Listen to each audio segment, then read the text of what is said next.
Seminar hall opening అలాగే అంతర్జాతీయ మహిళా దినోత్సవం సందర్భంగా ఇక్కడికి విచ్చేసిన లెక్చరర్స్కి, పిల్లలకి, టీచర్స్కి, ప్రిన్సిపల్ గారికి, అలాగే విమెన్ ఎంపవర్మెంట్ శ్రీదేవి గారికి, అలాగే మా వైఎస్ఆర్సీపీ కుటుంబ సభ్యులకి అందరికీ నా హృదయపూర్వక నమస్కారం.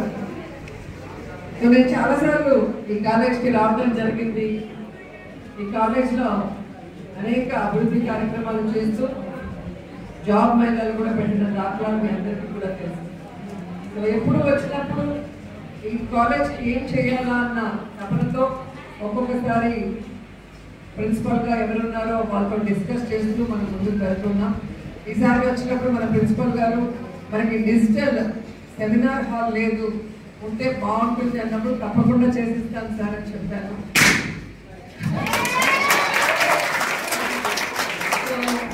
ఆ వర్క్ ఈరోజు విజయవంతంగా పూర్తి చేసుకొని ఓపెన్ చేసుకోవడం నిజంగా నాకు కూడా చాలా హ్యాపీగా ఉంది. ఎందుకంటే నేను ఎప్పుడు చెప్తాను, నాకు చాలా బాగా చదువుకోవాలని ఆశ ఉంది. నేను ఎప్పుడు స్కూల్ ఫస్టే ఉన్నా. కానీ ఆఫ్టర్ ఇంటర్ నాకు సినిమాలో ఛాన్స్ వచ్చింది డిగ్రీ ఫస్ట్ ఇయర్లో. సో నేను తిరిగి మళ్ళీ చదువుకునే అవకాశం రాలేదు. సో అక్కడి నుంచి నా పోరాటం స్టార్ట్ అయింది. ఆర్టిస్ట్గా ఎదిగాను, అలాగే ఇప్పుడు పొలిటీషియన్గా మంత్రిగా రీచ్ అయ్యాను. సో ఈ క్రమంలో నేను చదువుకోలేకపోయాను. కానీ చదువుకోవాలనుకున్న ఎవరైనా కూడా నన్ను అడిగితే చదివించడానికి నేను ఎప్పుడు రెడీగా ఉన్నాను.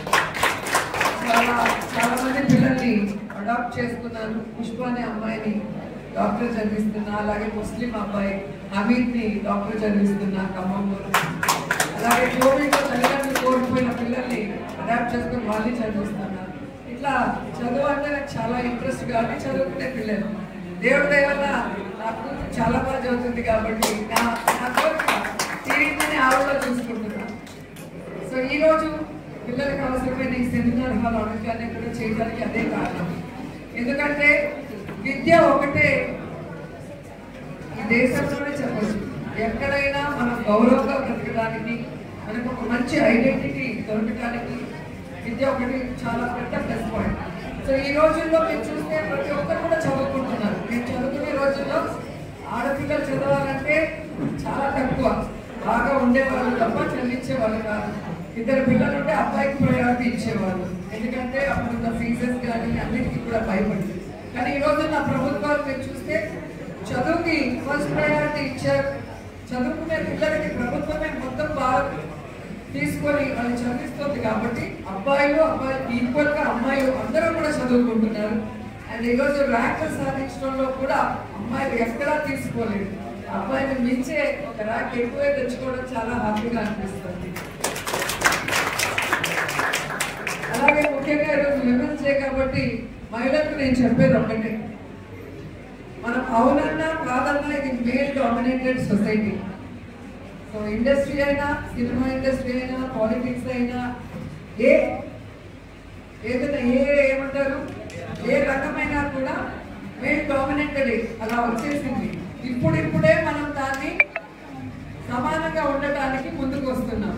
కాబట్టి ఎక్కడైనా మనని సక్సెస్ఫుల్గా ముందుకు వెళ్ళేటప్పుడు ఖచ్చితంగా మనల్ని వెనక్కి లాగటానికి అనేక హర్డిల్స్ ఉంటాయి. అవి మాటల రూపంలో కానీ, విసుక్కోవటంలో కానీ, లేదా ఒక మాట అనటంలో కానీ, ఇవన్నీ కూడా మనం పట్టించుకోకుండా నేను చెప్తాను. ఎందుకంటే నా లైఫ్లో నేను ఇవన్నీ ఫేస్ చేశాను కాబట్టి మీకు చెప్పేది ఒక్కటే, నిన్ను ఎవరైనా ఏమైనా అంటున్నారు అంటే నువ్వు సక్సెస్ అవుతున్నావు అని అర్థం.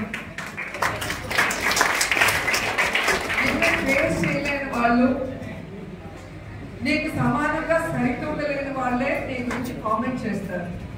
ఎందుకంటే ఎవరైనా కష్టపడి సక్సెస్ అయిన వాళ్ళు ఇంకొకరిని ఎవరు కూడా కామెంట్ చేయరు, ఆ కష్టం విలువ తెలుస్తుంది కాబట్టి. సో ఒకరు మనని అబ్యూస్ చేశారనో, లేదా ఒకరు మన క్యారెక్టర్ మీద నింద వేశారనో, లేదా ఒకరు మనని ఏదో అన్నారనో మనం కనుక ఆగిపోతే మనం ఈ ప్రపంచానికి గుర్తున్నాం. ఇవన్నీ మనని కాదు అని పక్కకు తోసేది. నువ్వేంటో నీకు తెలుసు కదా, పైన ఉన్న భగవంతుడు చూస్తూ ఉంటాడు కదా.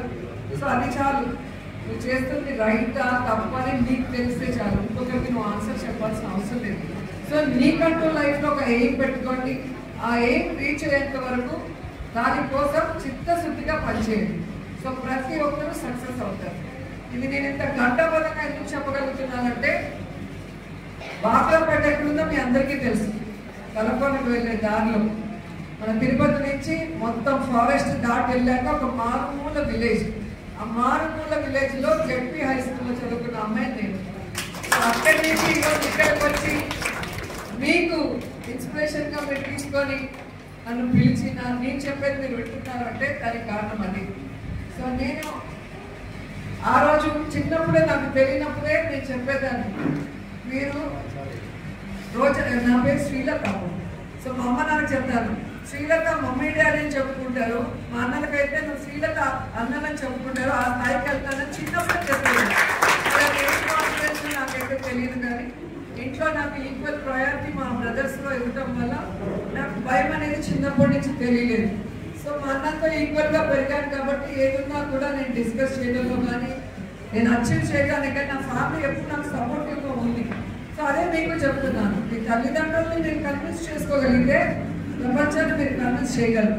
సో మీరేంటి, మీరు చేయబోయేది ఏంటి అనేది మన ఇంట్లో వాళ్ళని మనం కన్విన్స్ చేసుకుంటే, వాళ్ళ సపోర్ట్ మనకుంటే మనం ఎక్కడికైనా దూసుకువెళ్ళచ్చు. సో ఈరోజున్న ఆడపిల్లల్లో అందరిలో టాలెంట్ ఉంది, కొంతమందిలో భయం ఉంది, కొంతమందిలో బెరుకు ఉంది, కొంతమందికి ఎవరైనా భుజం తట్టి నువ్వు చేయగలవు అంటే చేస్తారు, లేకపోతే అలాగే ఉండిపోతారు. అదే తేడా తప్ప ఇన్బిల్ట్ అందరిలో క్వాలిటీ ఉంటుంది. సో అది మిమ్మల్ని, మీలో ఉన్న టాలెంట్ని మీరు గుర్తించుకొని దాన్ని ఇంప్రూవ్ చేసుకొని ఆ దిశగా మీరు కనుక పనిచేస్తే సో విమెన్ పవర్ అనేది మనం చూడగలం. ఈరోజు రాకెట్ వెళ్ళినప్పుడు